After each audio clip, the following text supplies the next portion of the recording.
Hello, welcome to another drawing session. Today we're going to be looking at perspective. Now, perspective is an important part of learning how to create depth if we're drawing something from real life, like a landscape or a cityscape, a streetscape, even something as simple as a house or a road or an object. To make it three-dimensional, we always need to be looking and thinking about where our vanishing points are. So that might sound complicated, but it's really quite simple. When we're trying to transfer something from real life onto a piece of paper, we have to imagine that the piece of paper is our own field of view. It's what we can see when we look around in reality. And so it's helpful in this exercise to have a ruler or a piece of straight wood, or at the edge of a book will actually do. But a ruler is handy because we can create a vanishing point anywhere we like on this page. I'm going to go off center here. You can go wherever you want.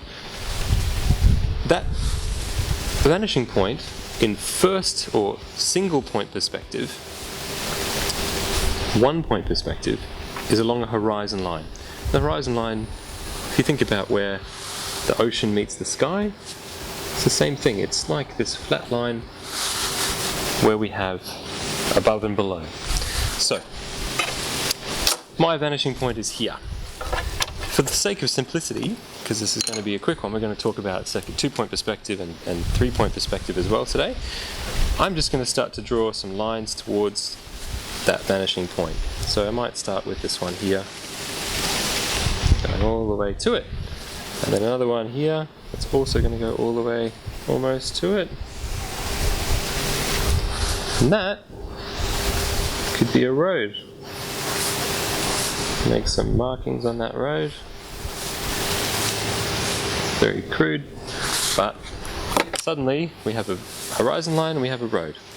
If I was to draw, let's say, the front of a house, as if it was just a flat two-dimensional shape, just a square really, or a rectangle. Put that over here, and put a door in there, put some windows in it, like that. Now, I've got some roof as well. How do I make that house not look flat? It's pretty simple. We connect what we might decide to be the length of the house to the vanishing point. So we take every point that's going somewhere towards that vanishing point, and then we try to gauge that line there, and we replicate the same angle here. That's going to make it look quite real. So if we even extend this one out here, and we bring it up like that, this is the most basic thing, simple exercise. Yeah, it's just that easy to make something look like it's in a landscape. You can even really draw the horizon line, if you like. Gives your drawing some... Oh, this is a very lonely house in the middle of nowhere. But, again, if the lines that you're connecting do not go to the single vanishing point, the 1-point perspective, then they're either going horizontally or vertically. Those are the only two other ways they're going to go on this page. Horizontally, vertically, or towards that single vanishing point there. I'm just going to add some other windows. Once you get confident enough, you can start to sort of eyeball where that vanishing point is. And everything will lead towards it. You can even just practice that variation, that very slight, subtle variation towards that vanishing point. We can make architrave inside the roof there and another window up in the attic there. So, very much at its most basic, that is first point perspective. 1 point perspective, I should say. course, you can do objects on the other side. You can start with just simple square shapes or triangular shapes and connect them to that vanishing point. And they're all going to look real. They're all going to look, this is a glass rectangular prism. Same with this, it's like a triangular prism. Just going all the way up to that vanishing point. And if you connect it, end it there, and cut it off. Pom, pom, pom. That's how we can generate a sense of reality on our page, all going to one point. This works really well if we're looking down the middle of a road, or down the middle of a railway track, or down the middle of a street, down the middle of a line of trees. If you want your perspective to be simple and effective, you can center that vanishing point on your page, or you can off-center it. Sometimes putting it on either the left or the right somewhere, lowering the horizon line, moving objects up above that horizon line can create a much more interesting composition. But just to start with, draw some shapes or draw a basic object in 2 dimensions and then try to lead it and guide it to that vanishing point. That's all the vanishing point is. It's a beautiful point of reference that everything flows to, or if the object is linear, the other lines go horizontally or vertically. Simple as that. Alright, we might move on to 2-point perspective.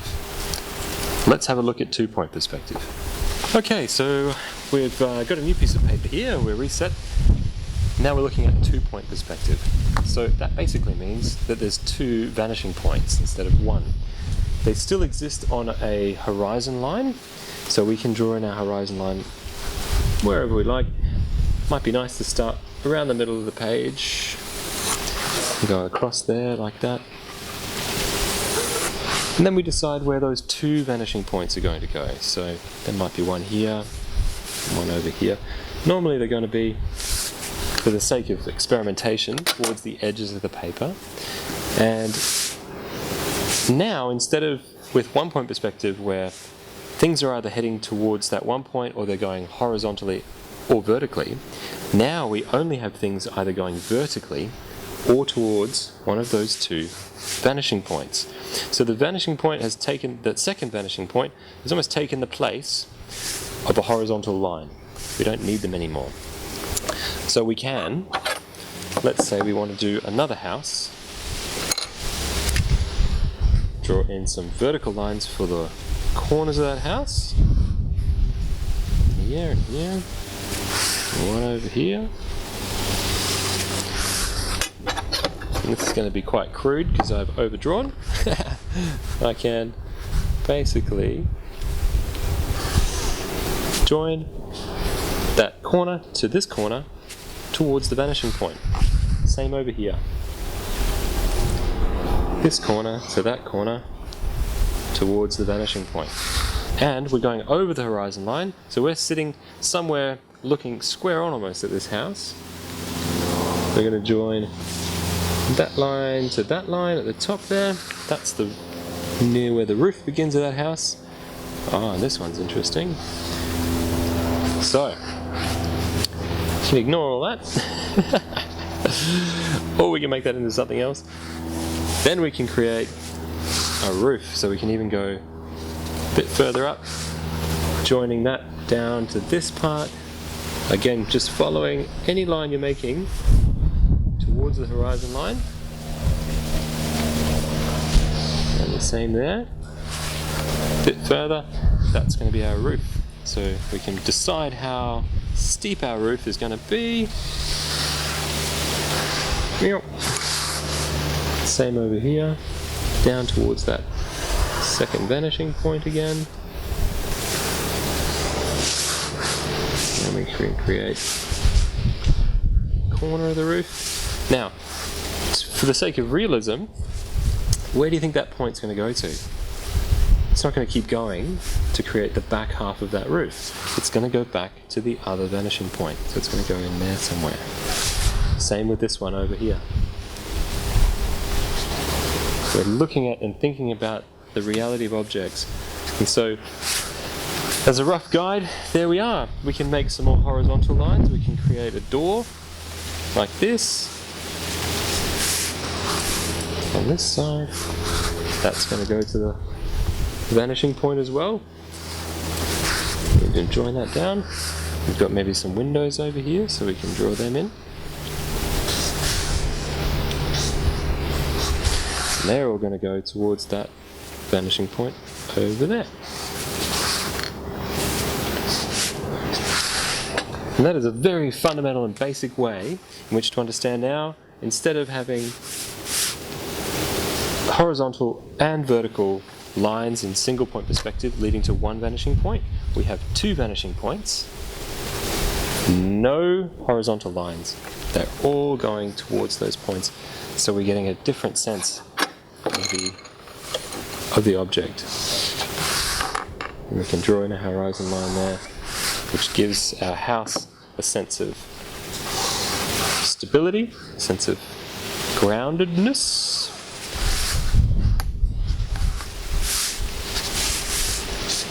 And you can just start to draw in details.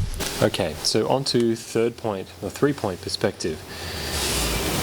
This is a bit of a challenge. It can take some getting used to, but it is definitely worth it. As you may recall, in looking at 1-point perspective, we still used horizontal and vertical lines, and the other line went to that single vanishing point. In 2-point perspective, we eliminated our horizontal lines. So we still had vertical lines, horizontal lines no longer. That second vanishing point makes all of the horizontal lines disappear because they're going on those angles towards those 2 points. In 3-point perspective, we don't even need vertical lines. We don't need any lines that go in any particular directions except towards 1, 2, 3 points. We can still make use of a horizon line because we live in a reality where there is always some form of horizon. That third point, sometimes called the zenith, can either go above or below those 2 vanishing points on the horizon. So we can begin by just drawing a triangle, you know, a rough kind of line between all of those points, understanding that wherever we then decide to create somewhat more of a vertical line is going to head towards that zenith point, towards that third vanishing point. And there's no particular reason why it can't be absolutely vertical. That's still okay, but this is releasing us from the rules of having to have completely vertical or completely horizontal lines. It's a very exciting concept.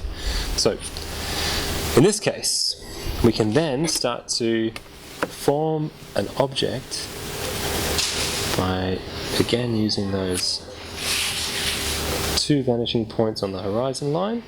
We can make them meet up down here. And again, we can begin to create an object where we say, oh, that's the end, that's the cutoff of the object I want to produce. And so then that will be the point at which we go down to the left vanishing point and the right vanishing point. So I've created something with a point there, there, there, there, here and there. So I can join them together and start to see what I'm talking about with the beauty of having true 3-point perspective, because this is what it really is to live in a 3-dimensional world. This is absolute replication of how objects can look in real life. It's magic. There are no rules to how a vertical or horizontal line has to be incorporated. It just doesn't. So that might not look like much, but when I start to add a line up here, now again, contrary lines, if you're adding a third line, generally it's going to go towards another vanishing point. That's going to create the illusion of realness. Whoa, so where does that meet? That meets there. That is the object. So the point here goes up to that corner. We're going to create another corner. This one comes to there.